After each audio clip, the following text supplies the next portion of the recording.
Welcome to Everything Co-op, bringing you information on how cooperatives can help improve your quality of life. This show is being sponsored by the National Co-op Bank, NCB. The NCB is dedicated to strengthening communities nationwide for the delivery of banking and financial services for the nation's cooperatives, their members, and other socially responsible organizations. For more information on the power of community ownership, visit ncb.coop. That's ncb.coop. Now stay tuned for your host, Vernon Oakes. Good morning, everybody. Welcome to Everything Cooperative, this beautiful, beautiful Thursday morning in the great month of July. We have on the program with us this day Mr. Cornelius Blanding, the new executive director of the Federation of Southern Co-ops. He's been on the show before, and he's had a promotion since then. Good morning, Cornelius. Good morning, Vernon. How are you, sir? I'm great. How are you doing today? I'm just into the curveball. Okay. Well, I hope you hit it out of the park, man. Once I get adjusted, you can believe it. Well, how has the transition been? It's been a transition for sure. They say you don't know what you know until you don't know what you know. It's been a ride, but when I wouldn't trade in for anything, I tell you, I've been with the Federation for over 17 years now, and thought I knew the organization. But I tell you, until you get in this seat, you don't know it. Yes. So yeah. I have a whole lot of my predecessor, Mr. Ralph Page. I've always admired and had a great deal of respect for him, and I think I've learned to have even more. Just trying to see trying to fill his shoes, huh? Yeah, well, I've given up on trying to do that. I realized those are large set of shoes, and I said, well, I'm gonna walk my own path. Okay. Put his shoes to the side to be reminded of the walk and the giants before me, and blaze my own trail and based on the mission of this organization. But it's been a ride, and when I went trade in, because again, I learned a whole lot in the few months. It's only been about 4 months now, since March. 4 months. Yeah, 4 months, almost 5 months now. Yeah, so it's not long at all, but it seems like a lifetime now. I tell you. Well, the Federation got started in the 60s. 1967. Yes. Okay, and has Ralph been the executive director ever since then? He hasn't. I'm actually the third full executive director. Ralph is the second executive director. Ralph has been with that organization for about 45 years, 46 years. The executive director for 30. Okay. Charles Prejean was actually the first executive director of the Federation. So can you tell the audience what the Federation does, Federation of Southern Cooperatives? I will be glad to. And the Federation is like, and I say that, and I humbly say this, but it's like no other organization in this sense. First of all, just by our charter, the Federation is chartered in D.C., is under the Cooperative Development Act of D.C., and we were chartered that way because there was no such charter. There was and is no such charter in the South, like that, and probably nowhere else. But we were chartered in 1967 by 22 co-ops that came together to create what they called the Federation of Southern Cooperatives. So in essence, we're a cooperative of cooperatives. Mm-hmm. Where we're structured, we're basically a secondary and tertiary cooperative. We have these primary cooperatives on the ground, these very community-based cooperatives that are in all the states throughout the South. And again, 22 of them came together to create the Federation. And those 22 were created out of the Civil Rights Movement. Well, many of them, some of them even before. But they came together because of a need, what co-ops are set up to address, a need that was common among all of them, individual members and the cooperative members, and created this Federation of Southern Cooperatives. And the Federation was set up to basically address their needs as cooperatives and the members of those cooperatives. So I like to look at it in terms of three primary areas in terms of what the Federation works in, and that's cooperative economic development, land retention, and advocacy. And so in the cooperative development piece of it, which was important, is that it was about promoting, protecting, and defending the cooperative movement in the South and among these community-based cooperatives, and providing all the services and technical assistance they needed to survive as cooperatives and thrive and continue to grow and expand the cooperative movement. And there were a lot of people that was at the table. I mentioned the Federation was chartered in 1967, but it was was before 1967, before it was actually started in terms of the conversation. There were many people at the table. And one of them, you in D.C. there, was CLUSA, the Credit Union League of the United States of America, which is now NCBA CLUSA. There were people from CLUSA at the table in '66 when these conversations were going on. Mm-hmm. The first piece of money came from OEO, the office from the government, to help establish the Federation. That first meeting happened in Mississippi. But it took a year later, and from funding from various people and support from all different organizations and communities that culminated into the founding of the organization in '67. But again, around cooperative economic development, land retention, and advocacy. And the land retention piece is very important because at the end of the day, what I always heard that in order to have a successful business, you have to have land, management, and capital. Go. And so land is a very important part of what we do as a federation. It's a part of many of the cooperatives because we're here in the South, and the land base is the biggest asset that black families, black farmers, black landowners have here in the South. And protecting that asset, that land base, has been critical for our movement, for the cooperative movement here in the South, for the Federation of Southern Cooperatives. And so we spend a lot of time around land retention, helping to save land here in the South because black families, black farmers, black landowners have been losing land at such an alarming rate that there was a commission created, and they thought by the year 2000 there would be no black-owned land if it kept going at the rate it was. So one of our primary purposes was to help stem that tide of land loss. And that's critical for us to need in terms of the cooperatives, again, because many of our cooperatives are agriculture-based, meaning they're land-based. And so making sure that that land is protected and making sure they're able to utilize that land. And the number one vehicle that we use for that is cooperatives, organizing cooperatives. And then you have advocacy in terms of always advocating for the right kind of programs and policies that will help, that will benefit small farmers, landowners, and these cooperatives in the South. Economic development, money, land retention, money, advocacy, programs and policies that help create money and get land. In order to have a successful business, you said land, management, and capital.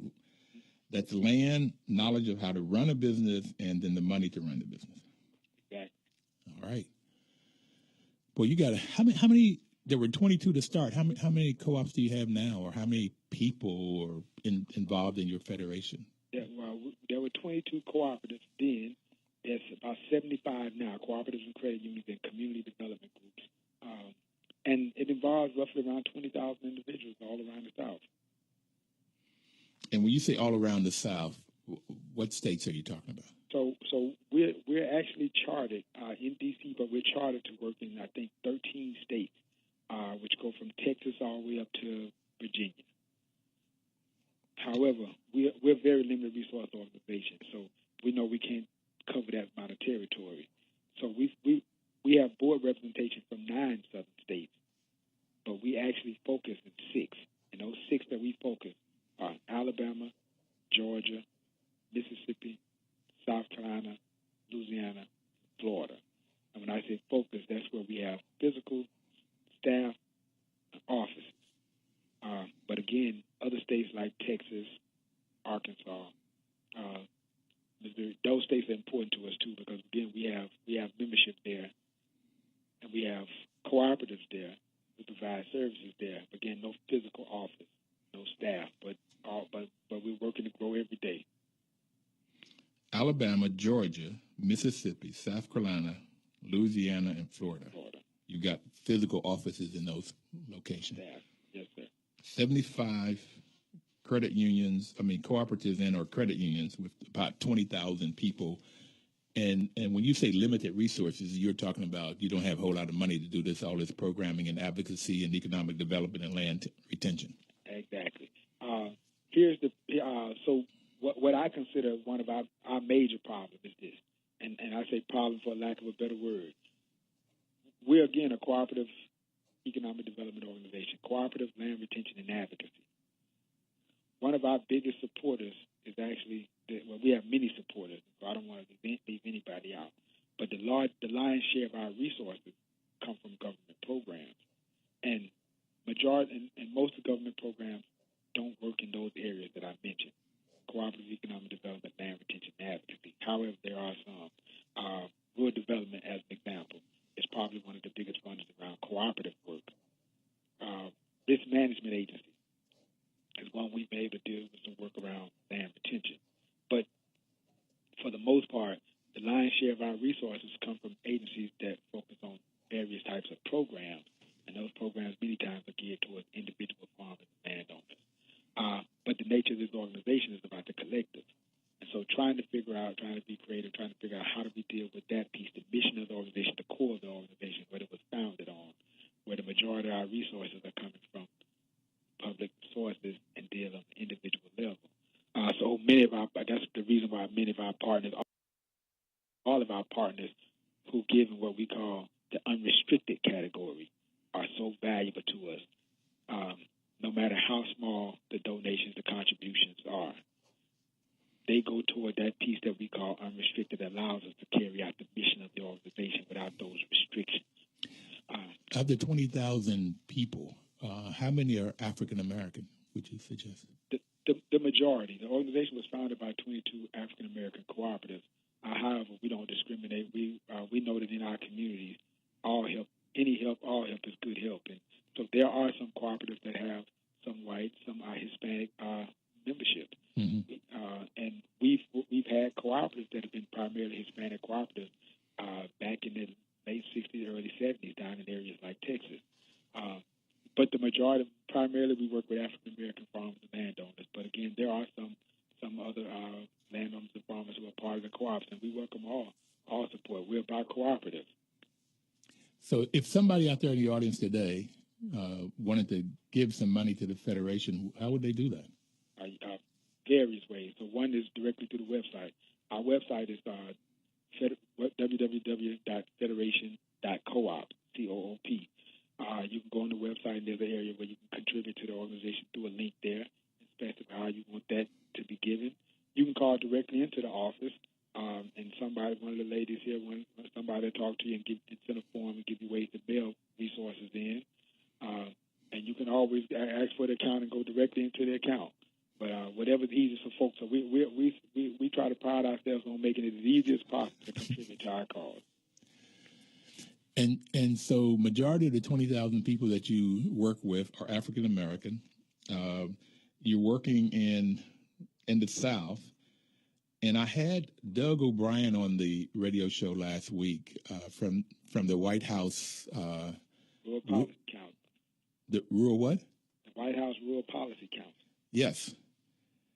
And he was telling me that of the areas that they're looking for helping children, and they have a ladder program the White House does to try to help people up. And he said that the places that have the most poverty, there 80% of them are in the rural areas, and most of them are people of color. And he mentioned the Delta and Appalachia are two of those areas, and the Delta being the area that you're working in. How do you help people get out of? Does this programs that you all do help people get out of poverty? So let me say this first and foremost, which is very important. Yes, I'm very familiar with Doug. Doug O'Brien has been a great friend of the Federation. Prior to becoming to the Rural White House Policy Council, he was with Rural Development. So again, one of the agencies we work very closely with because of the nature. Okay, now listen, we have to take a break. I'm sorry to cut you off, but we're going to come back and find out what you're doing to help folks get out of poverty in the Delta, in the areas that you're talking about, working through co-ops. If anybody out there would like to have a question for Cornelius or myself, you can call in at 1-800-450-7876. Please don't touch the dial. We'll be right back. News updates on the web at WOLDCnews.com. You know, this is what makes WOL a great partner for this show, because their motto is information is power. And the National Cooperative Bank is sponsoring this program to give you the information so that if you put that information to use, you can get power. NCB's mission is to help cooperatives grow by supporting and being an advocate for America's cooperatives and their members, placing special emphasis on serving the needs of communities that are economically challenged. And what we're talking to Cornelius Blanding about when we took the break was the economically challenged communities in the South and how cooperatives and the Federation of Southern Cooperatives are helping people come out of poverty. Welcome back, Cornelius, and could you continue with that conversation? Yeah, for sure, and thanks. So Vernon, one of the things that I was going to say before I answered that question, which is important, and it goes back to I mentioned the partners. I mentioned Doug O'Brien in terms of being a friend of the Federation and the positions that he's been in, and rural development in general. But you have the new Undersecretary that Lisa Mensa, and those folks have been very, very valuable partners, with the agencies that they work in. But here's the important part. I mentioned those 22 co-ops came together to form the Federation. Mm-hmm. The Federation is a cooperative. It's a cooperative of cooperatives. But more importantly, it was the people who came together to help themselves. And so our efforts are not about helping anybody. It's about people helping themselves. Those structures, those infrastructures that were created, ours in particular, in 1967, right after during the Civil Rights Movement, structures that were created for people to help themselves. And so I mention that because I think that's the most important part of this organization. It's the core. That's the crux of this organization, of the Federation. That it's an organization that's owned by the people themselves. It's a cooperative that's owned by the folks with benefits. And so our work in the Delta, Mississippi is, again, I mentioned in 1966, the conversations happened in Mississippi. Some of those co-ops that created the Federation came out of Mississippi, Alabama, Georgia, South Carolina, Texas, so on and so on, Louisiana.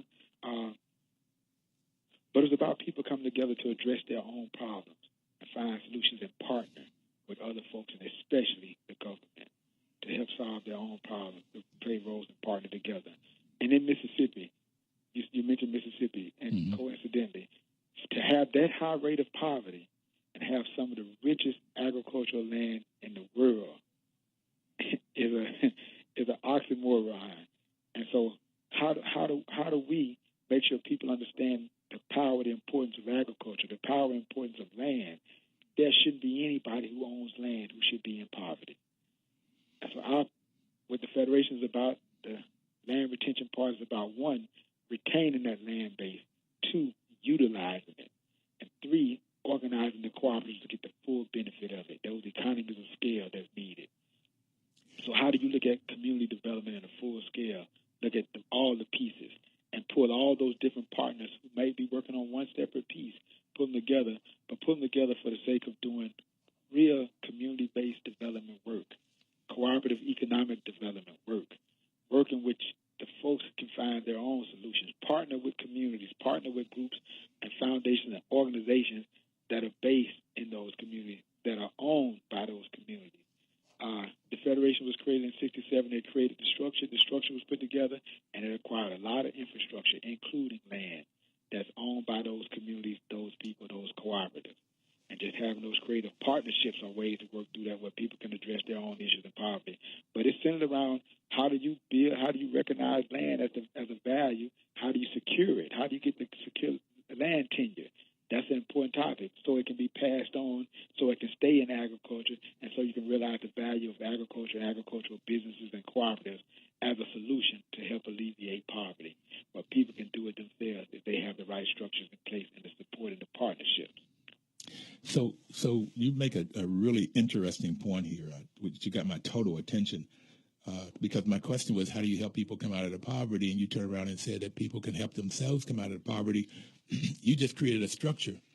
So how do you get people, how do you promote the Federation so that more and more people will know about it? You've gone from 22 to 75 co-ops to either help people create a co-op or help people to join the co-op so that you have people. Here's where I'm coming from. I had a gentleman on, Papa Sin from Senegal, and he said, similar to what you said, is that co-ops are formed to solve community problems. If you don't have a community problem, there's no need for a co-op. And he talked about how farmers, the key to it was that when they joined a co-op, one guy said he could not even provide for his family for the whole year. The benefit of being in a co-op was he could feed his family for the year, and he had some monies left over at the end of the year. He had some savings. And that was by joining the co-op and learning how to get good seed and learning better how to grow, use the land, and then having markets where they could sell it, a marketing co-op, so they could sell the products and get a better price for it. So there was a lot going on in that co-op to help this farmer. And so it's the same thing I'm trying to think of. How do you do that in your organization? Well, Vernon, as you know, there's 7 principles, cooperative principles. And I think it's the 5th one, that's constant education. Education, education, education. Education is key. Education, getting the word out there so people understand cooperative as an option, as a viable tool to help solve their own problems is one thing. Once people start organizing the co-ops, continue to provide that education so they understand how to actually manage and benefit from their co-op. Because, when you start talking about low-resource communities, you start talking about people who don't have the very thing that you asked about, education about these things, education about managing a business. And so there's a lot of factors that go into it, but it's all around education. Education, education, education, and education at the right time and about the right things. So one, education about cooperatives so that they start understanding it's a viable tool. And once they get in it, constant education, understanding that co-op, understanding how to operate and manage that co-op as a business, and then how to expand that business, how to understand the co-op community, who else is out there, how do we partner together, which is, again, another cooperative principle. So I think the pieces are there if we follow them. And it's about the educational component and having the resources to do the education. All of it goes back to that piece that you so eloquently mentioned, money. How do you get the resources to do this work? It's how we have to partner together. The co-op community is so important.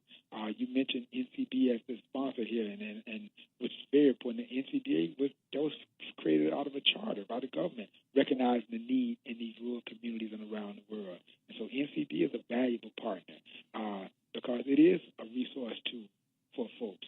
But how do we pull all those resources together and utilize them? Understand that we're all important, that we're all integral to the whole, and work together on things. And that's a challenge, though. But again, it's a challenge that and a struggle that I enjoy being in, and I know others do too. And how do we struggle together and create and to get to where we're trying to get to, where we're making sure that this vehicle is available to all to help themselves. Well, I like to help themselves, and I love the education part. That's where I started loving this thing called a co-op. And so it's a great time to talk about what is a co-op. A co-op is any business you can think of. It can be a co-op. Any business whatsoever. Co-op could, if it's owned by the employees, it's called a worker co-op. If it's owned by the people that use the products and services, it's called a consumer co-op. Examples of consumer co-op is credit unions, which has already been mentioned, or housing co-ops. But any kind of business, daycare could be a worker co-op. I've seen consulting firms, architectural firms, people in the healthcare industry could have a worker cooperative. So it could be any kind. But a lot of times in farmers, they come together to form purchasing co-ops where they buy gas. When Cornelius was on before, he said that they formed a worker co-op in, I think, the 50s, because when people went out to vote, to get the right to vote, then the whites would not sell them gasoline or sell them other things. So they had to form their own co-op and get a truck and go across the borders and buy their gas. So you get purchasing co-ops, and then also you get marketing co-ops when people come together to sell their products. And I hear mainly farmers and artists are doing this now. So there's all kinds of the different co-ops. And we're going to come back to the principles. You mentioned the 5th principle, and the 6th principle is cooperation among co-ops. So it's that networking and working together. And we have Gwen on the line. Gwen, do you have a question or comment? Yes, I do. I understand the concept of the co-op, and it sounds terrific. Mm-hmm. Pardon me. But how does one get involved? You go to your credit union and say, I want to join a co-op. I want to live in a community where the dwellings are a part of a co-op. I haven't gotten yet what one must do to get involved with the co-op situation. Well, National Cooperative Business Association try to put together a computer program where you could go and look. If you come into a community, you can say what housing co-ops are out there and have some available. But you could go to your credit union, and I'll look up. There's something you can go online. I think it's called asmarterchoice.coop. And you could go to that and look and see a credit union that you could join.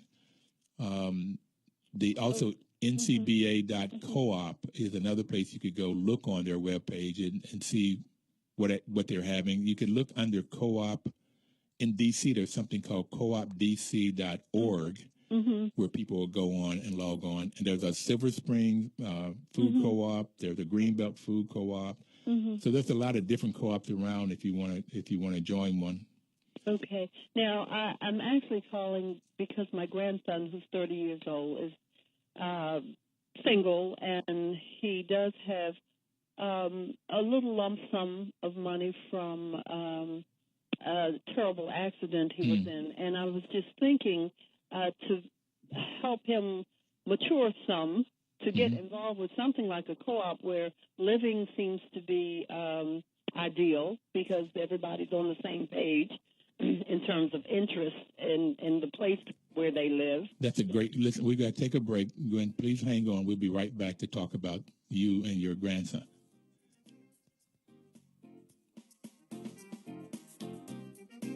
WOL.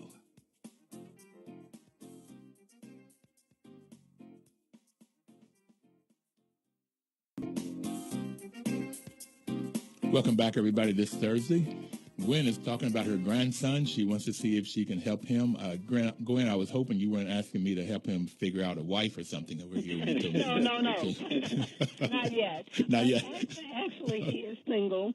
Okay. And he works all the time. So he needs more of an interest in life than to just go back and forth to work. That's one of the benefits of co-ops. Cornelius, do you have any ideas or suggestions for this lady?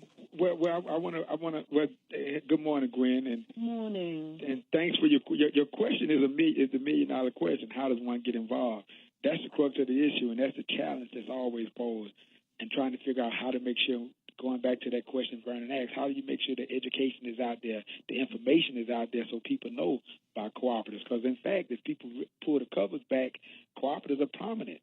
It touches everybody's lives, but many times we don't even know we're part of cooperatives, and we don't know how to truly benefit from them. We don't know truly how to have that stake in them, understand that we're owners in it, and really understand. And that's the beauty of it. But getting to that information. So your question is one that's the crux of everything. It's that challenge. And as Vernon said, NCBA. I sit on the board of NCBA as representative part of the Federation of Southern Cooperatives. And that's one of the big challenges, figuring out how does NCBA become that one-stop shop, and how does it provide that information to people who are looking to get engaged with cooperatives. So I'll go back to Vernon's response to you. I think NCBA is one source to go to and find out and kind of see some co-ops in the areas. But the other thing I would say, having a conversation with your grandson about really what it is he wants to do, and going back to Vernon, what you said about Papa Sins, that if there's a problem, there's no cooperative, there's not a problem. Now, the way we look at it in the Federation, we talk about it in terms of need. Cooperatives come out of need. They're jointly owned and democratically controlled businesses that are owned by a group of people who've come together to meet a common need. Yeah. Who do he have something in common with in terms of his needs? He has to recognize that first, that he has a need. So, I think you should definitely constantly spend time talking. But when you spend time with folks, it's just helping to flesh out. But once he realizes that need that he has, he would probably know people who are similarly situated, who have a common need, and that's when that spark happens. Co-ops come from that need. Him really understanding that is the crux of this. Make sure that he understands what his need really is, and when he understands that, I think the power then starts to shine. Well, sometimes those of us on the outside can see the need better than the person. Absolutely. Unless they are trusting of those of us who have a special love or interest in them, then, it's something that they may be persuaded to do or listen to. But just to have the wherewithal to just begin, it would take a push or some conversation to get that interest up. Let me tell you, Gwen, a minute that there's a lady I met named Julia, and she decided she wanted to be in a co-op, and she just started getting the training. There's the U.S. Federation of Worker Cooperatives, and she would go to their conferences. Yeah. I suggest you go to ncba.coop. And there's a heading called Co-op Jobs. You can find a job or volunteer. So he needs to learn about co-ops. Yeah. Okay, and I would suggest this for everybody out there. If you learn about co-ops, I think most people will love them. As I did. I did not learn it through going to school. I found out by managing housing co-ops. And the more I learn about co-ops, the more I really like this model of business over the capitalistic model of a stockholder who may invest in your business but live in a different country even. But most co-ops are locally owned by the people that are there, and then they find out the need of the community. And so your son needs to figure out what Cornelius said is, what does he really want to do with his life, and what kinds of things that he want to accomplish or what's needed in your community that he lives in. And then find some other people, either through going to the U.S. Federation of Worker Co-ops or going to NCBA. And as he gets find a group of people, then it's learning how to put the business together. Certainly. And let me add something to you. And Gwen, I think I don't know. Are you in D.C.? Where are you? Yes. All right. Well, in the Washington metropolitan area. He's in Silver Spring, but close by. Works in D.C. Well, I know it's quite a distance, but our annual meeting, the Federation of Southern Cooperatives annual meeting, is every year, third weekend of August. This year, August 13th through the 15th, and we do it every year. And the membership come together. So we will welcome you and anyone else who's interested in learning about cooperatives, and especially some community development cooperatives, and how it came out of the civil rights movement and the role it still plays in the lives of low-income communities, and especially in the South. We will welcome your participation in you bringing your son down to our annual meeting. So, and to bring him down, where are the meetings held?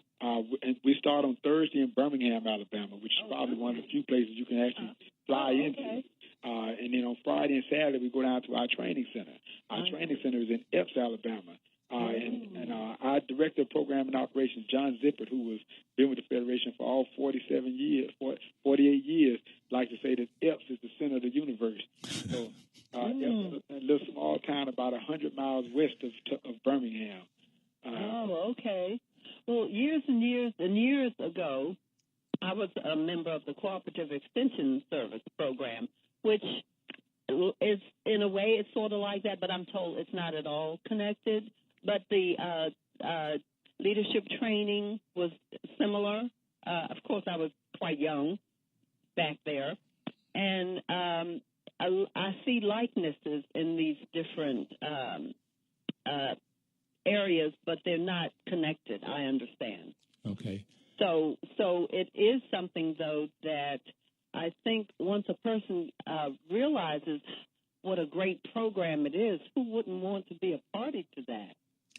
Well, that's the reason we're having this program. So I tell you what, Gwen, we're going to cut you off now because I want to get back to Cornelius, and we're going to talk more about the conference that he's bringing up. Thank you. And thank you for calling in. Thank you. Okay. Enjoy your day. Thank you, too, dear. Goodbye. So, Cornelius, let's talk about your conference, because I am planning to be there on the 13th and the 5th through the 15th. And John Zipper, I was interested to find out he's from New York, but went to the South, and now he sounds Southern. You would have never known he was from New York. He has that Southern drawl that I used to have coming up in Bluefield, West Virginia. So the 13th you're starting. What are the kinds of things you do in the conference? I'm glad you asked. So on the 13th, the 13th is the day we have our award ceremony, and that's where we honor somebody who's given a lifetime of achievement in social justice, economic justice, things in terms of benefiting the community, the world, the country, and the world. It's called the Estelle Witherspoon Lifetime Achievement Award, and it's I think 14th annual Estelle Witherspoon Achievement Award, and the 48th annual meeting. On Thursday, again, we honor somebody, and our past recipients have been, the very first recipient was actually Danny Glover. Danny Glover, Harry Belafonte, Senator Hank Sanders, who's our very own down in Alabama, who's done extreme amount of work. Representative John Lewis, your Representative Benny Thompson, and your representative there, Ms. Eleanor Holmes Norton, was the last year's recipient.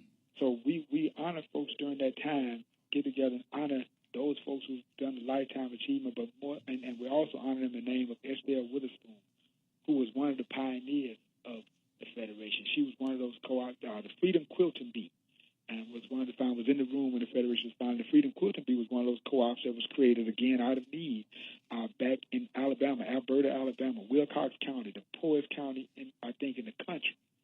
But they're in Alabama, and these women were the wives of sharecroppers and had jobs and things, and they one of the first groups that invited Dr. Martin Luther King down. But after people started registering to vote, these women started losing their jobs because they formed the quilting bee.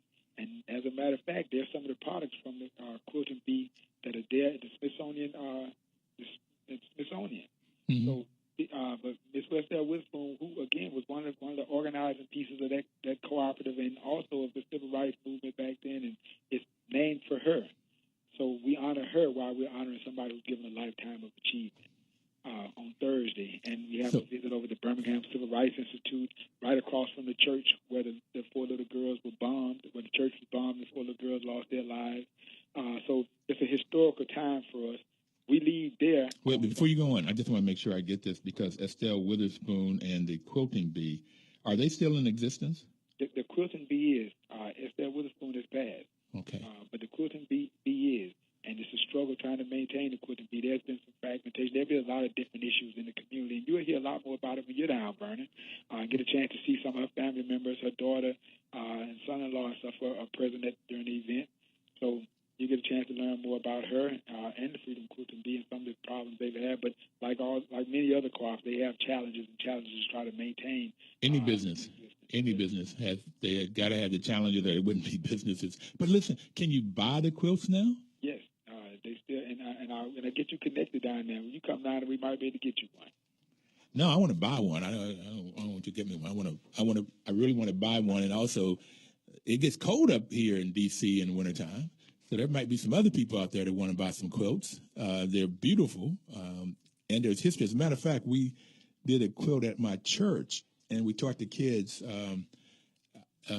mathematics by doing the quilts, squares and rectangles and triangles, and measuring them out. And it was a math science learning center. So we had them to do a quilt, and in doing that quilt, we taught them mathematics. That's an interesting point, man. So when you're down, I'd definitely like to connect you with some of our folks in our office, the staff who works with some of the folks over at the Quilting Bee. And if anybody from the Quilting Bee is there, then we can talk, because that's another angle on it, because you always got to try to find how do you expand those businesses, how do you add other components. And this educational piece that you talk about is something that would be very interesting. Okay, there might be some people out there. We need to figure out how to get numbers or web pages so people can order quilts or. So what I do is I promise, I'm sorry I don't have this information on you now. Like right now, I'm just going to direct you to the Federation's website. But I promise I would love to come on the show another time, and maybe we can have somebody else on from the Quilting Bee, and we can talk about that and get the information where they can directly buy it. And now let me point people to our website, and then we'll make sure we get folks connected. And that website is federation.coop? Yes, sir, federation.coop, www.federation.coop. Okay. So that's Thursday, the 13th on Thursday. Okay, so now we're going to Friday, and we're going to go down to Epps and Epps on Friday. You go down to Epps on Friday and Saturday, and so we start off on Friday where we'll bring and again it's a celebration, because it's a time for those co-op members that own the Federation to come together and start talking amongst themselves. But Friday is a big time where we have a big resource panel with many USDA officials, high-ranking officials from USDA coming in to talk about the partnership between the Federation and those agencies within USDA, within the government, and what resources are available. And we get they get a chance to hear back from our membership, talking about some of the challenges, what their thoughts are. So it's a two-way piece of common communication street there, which has always been beautiful. Everybody from, and we mentioned Doug O'Brien. Doug O'Brien was down when he was acting under Secretary for Rural Development. Somebody from Rural Development is a big sponsor every year, and they're going to be down, a partner rather, and they'll be down this year as well. I hope we have the Undersecretary Lisa Minster there, not somebody who she appoints, but We have people from NRCS. Well, Lisa Mensa will be on the show next week. Oh, well, so I definitely bring it up, and she may bring it up, but she's been a great partner of the organization as head of USD of Rural Development. Let me stop you a minute because we've got to take another break. But I heard her speak at a rural summit, and I want to talk to you about when we get back. We're in our last segment already, Cornelius. Okay. But we only have one more segment. If anybody out there would like to call in, you can call in at 1-800-450-7876, as Gwen did. If you have any question or comment, please call in at 1-800-450-7876. We're going to go take a break for the weather and the news, traffic, and then we'll be right back. News updates on the web at WOLDCnews.com. Information is power. I was at a rural summit that the National Rural Electric Cooperative had here in D.C., and one of the things that came out of that summit was that there are a lot of hospitals in rural America that are going under. They're going out of business. Do you know about that, and have you ever looked at maybe trying to take those ones that are going out of business and make them into co-ops? You say the hospitals. Hospitals. That's an interesting point you have. You mentioned John Zippert, our Director of Programs and Operations. John is on the board of one of the local hospitals, the community hospitals down in Alabama, and that's an issue they deal with regularly, and how it's affected, because it has major challenges. So that is as an organization, we haven't necessarily focused on it, but some of our staff, folks like John Zippert and all, our staff, our board, our membership, they play important roles because they're part of other boards in the community, and it connects the community. So those are some issues that we're dealing with indirectly now. But we've dealt with that issue directly back in the 60s and 70s, where we had one of the first community health centers in the South, put right outside in Epps, Alabama, not far from our training center. And while you're there, I want to take you over there to see that.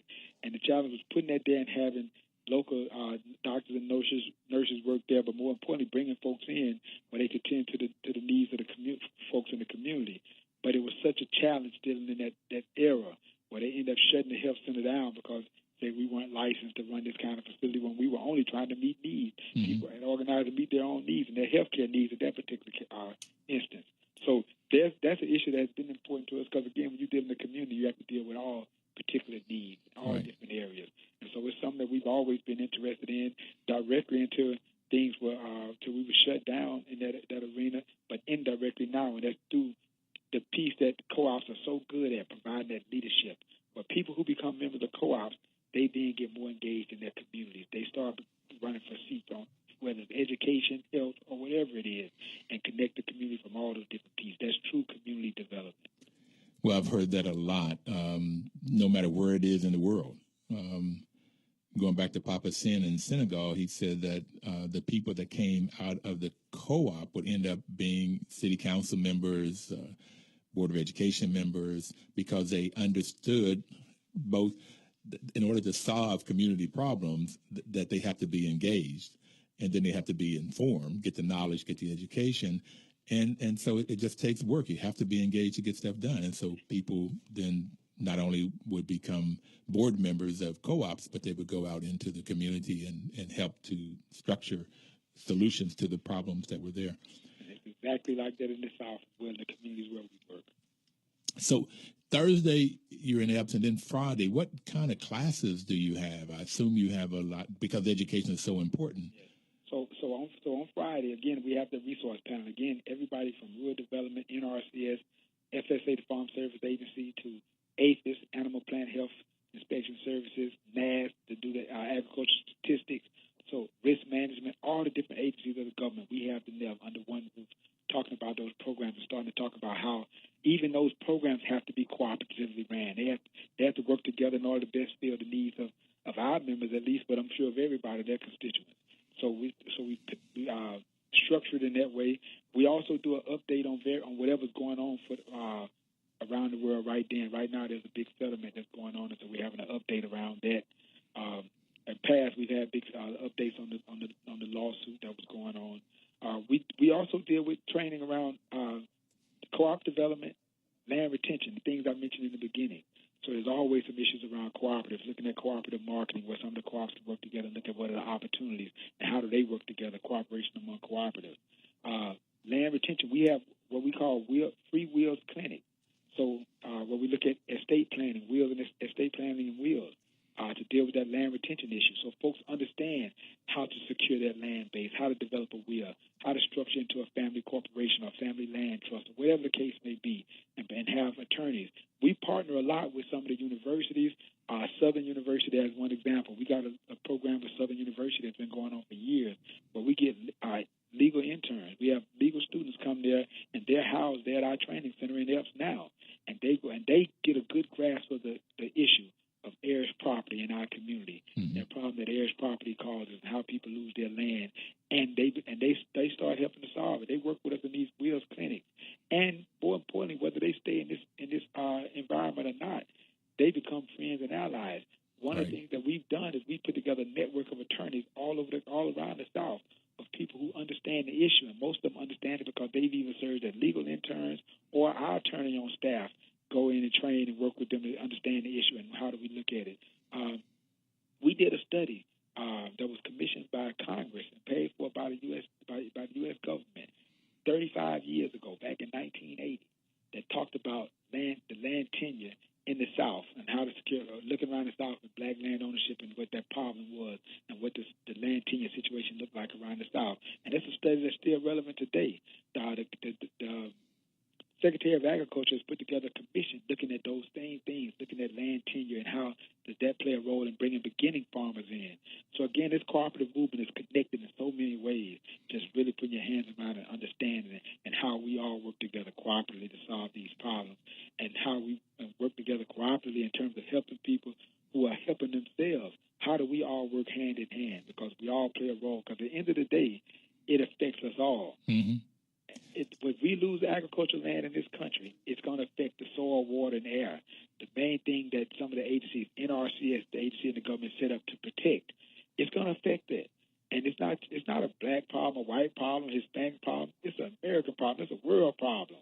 And cooperatives are set up to help solve those problems on a very local level with people starting to be educated to understand, like Gwen asked, being able to understand what their needs are. Our job is to play the role in facilitating those conversations.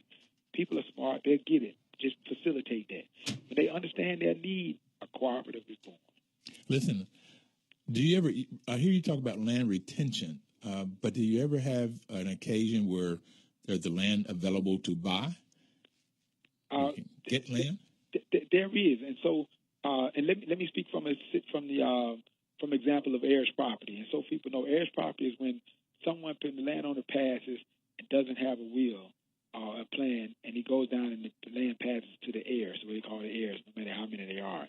And as generations grow, the land is further fragmented, creating a problem because there's no clear ownership, there's no clear title.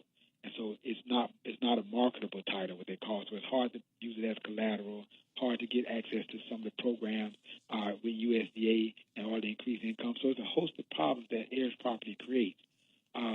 But what the worst case scenario is when somebody comes in and there's a forced sale, what they call a partition sale on that land. And usually there's developers who come in and buy that land. So you lose it. So you lose an heirs property to development. And so what the ideal situation for us is to create situations where those heirs, because usually there's an heir who's interested in continuing to farm the land, keeping it in agriculture, and sometimes who's a part of these co-ops. So trying to help them maintain is our first source. But in cases when we can't do that, what we try to do is put it in a position where we had what we call the revolving loan fund that was centered around that, where we would try to purchase it and hold on to it if the family wanted to get it back or sell it to someone who had an agricultural interest. Fortunately, it's hard to maintain these revolving loan funds, so we need things like that. But we're advocating for even the government to set up these programs where they can create these loan funds to buy this land, to keep it in agriculture, to sell it out. That solves that beginning farmers problem, where beginning farmers, the biggest problem is having access to agricultural land, affordable agricultural land. So these kind of things are avenues, are opportunities for other people to buy land in the case when the heirs aren't available or can't get it. and our second route is to make sure it stays in agriculture. But we do have those situations. But that's another common problem, Vernon, trying to figure out how to identify land that's in agriculture and keep it in agriculture and make sure if it's going to be sold, that it's sold to somebody who's interested in agriculture. Got it. On the 14th, either the 13th or 14th, do you have any classes on things like budgeting or finances? We do different classes around co-op development, sometimes around co-op financing, sometimes around co-op management, sometimes just around co-op 101. What is a co-op and how do you operate your co-op? Sometimes around co-op marketing. I think this time it's around cooperative marketing, but we do. And more importantly, one thing that we do at the Federation, there's something that we're in partner with the Southern Grassroots Economy Project and other folks where we hold what we call Co-op Econ every year in October at our training center in Epps, Alabama. And we talk about all those issues then, from Co-op 101 to co-op budgeting, co-op financing, co-op governance, every single thing. And so it's just a matter of what you're interested in. And that's a 2-day conference. We call it, again, Co-op Econ. So we do a number of things. We have limited time, of course, at the annual meeting, so we try to cover different things every different year based on what we're hearing on the ground and based on what our membership has requested. But I know this year it'll be around cooperative marketing as one piece. Listen, Cornelius, we only have a couple more minutes to go. You have anything that you pressing on you that you want to tell people? Yeah, I do. And let me first finish by saying that Saturday. Saturday is the important part of our meeting where the membership we have. It's the membership meeting, where the membership meet the people who actually own these co-ops, who actually own the Federation, where they're meeting and they're talking about their needs and what they want to do and how to move forward, and they direct me as their executive director and my staff in terms of what exactly needs to be done and what we're going to do, and then we translate that and talk about how we're going to do it and who do we need to partner with and how do we build our partnerships. So that's the important part for us, and we have what we call cooperative caucuses, where the co-ops in each different state, the state caucuses, where those co-ops in all the different states, and they caucus as a state, and they speak with one voice from each different state, and those different states make up the Federation. So that's the crux of the Federation on that Saturday, and you see it at work.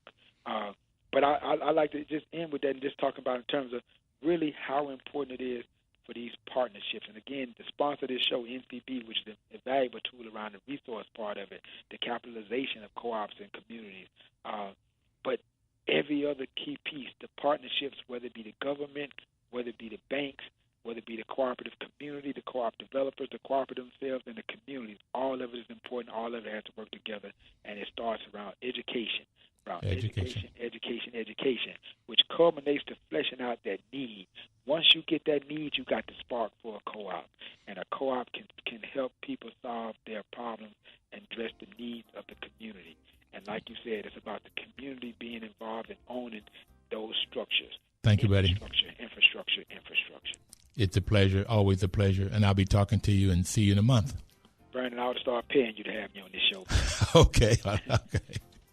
You take good care. Have a great time, a great weekend, and we'll see everybody next Thursday. Vernon, thanks for all you do, man. Thank you, babe. All right. Bye-bye.